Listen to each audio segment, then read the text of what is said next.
ശശി തരൂരിനെ രൂക്ഷമായി വിമർശിച്ച് പി.ജെ. കുര്യൻ. ജനങ്ങൾക്കിടയിൽ പ്രവർത്തിച്ചാണ് ജനനേതാവാകേണ്ടത് എന്നുള്ളതാണ് പി.ജെ. കുര്യന്റെ ഒരു കുത്ത്. തരൂർ തിരുവനന്തപുരത്ത് ഉള്ളതിനേക്കാൾ കൂടുതൽ വിദേശത്താണെന്നും വിമർശിച്ചു. ഇംഗ്ലീഷ് വിദ്യാഭ്യാസമല്ല നേതാവാകാനുള്ള യോഗ്യത.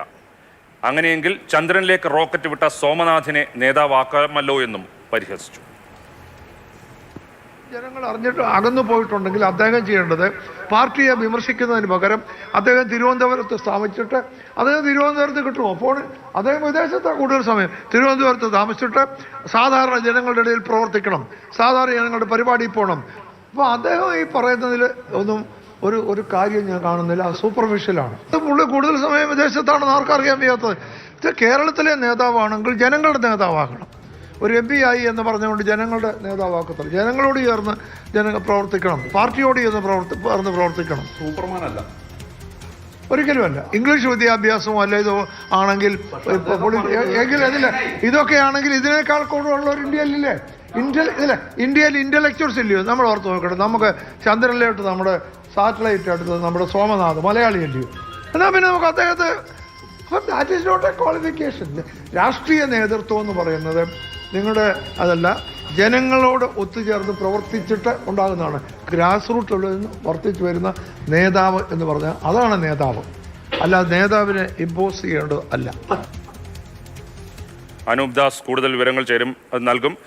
അനൂപ്, എന്താണ് ഇപ്പോൾ പി.ജെ. കുര്യന്റെ പ്രശ്നം? ഇപ്പോൾ വിദേശത്ത് പോകുന്നതിന്റെ കാര്യത്തിലാണെങ്കിൽ രാഹുൽ ഗാന്ധിക്കെതിരെയും ഇത്തരത്തിലുള്ള വിമർശനങ്ങൾ ഉണ്ട്. ഒരുപക്ഷെ ഏറ്റവും കൂടുതൽ വിദേശത്ത് പോകുന്നത് ശശി തരൂരാണ് എന്നുള്ളതായിരിക്കാം ഒരുപക്ഷെ പി.ജെ. കുര്യന്റെ ആക്ഷേപം.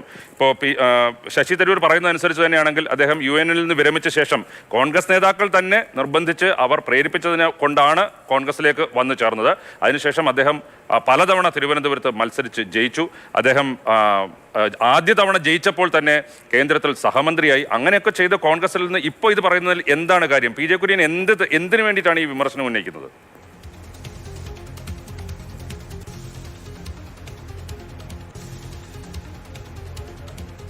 നൽകുന്നില്ലല്ലോ പാർട്ടി എന്ന ചോദ്യത്തിനാണ് ഇത്രയും ദീർഘമായ എന്നാൽ ശശി തരൂരിനെ രൂക്ഷമായി വിമർശിക്കുന്ന ഒരു മറുപടി പി.ജെ. കുര്യന്റെ ഭാഗത്ത് നിന്ന് ഉണ്ടായത്. അദ്ദേഹം പറയുന്നു, നമ്മളിപ്പോൾ കേട്ട പോലെ തന്നെ അടിത്തട്ടിൽ നിന്ന് വളർന്നു വരുന്ന ആളാണ് യഥാർത്ഥത്തിലുള്ള നേതാവ്. അങ്ങനെയാണ് വേണ്ടത്, അതല്ലാതെ മുകളിൽ നിന്ന് കെട്ടിയിറക്കുക അല്ല വേണ്ടത്. ആദ്യം തരൂർ കേരളത്തിൽ പോയി, തിരുവനന്തപുരത്ത് പോയി അവിടുത്തെ മണ്ഡലം കമ്മിറ്റിയിലും ബ്ലോക്ക് കമ്മിറ്റിയിലൊക്കെ പ്രവർത്തിച്ച് ജനങ്ങൾക്കിടയിലൂടെ വളർന്നു വരട്ടെ എന്ന് പറയുന്നുണ്ട്. പ്രത്യേകിച്ച് കേരളത്തിൽ നിയമസഭാ തെരഞ്ഞെടുപ്പിന് കളമൊരുങ്ങുകയാണ്. 1 വർഷം മാത്രമേ ബാക്കിയുള്ളൂ.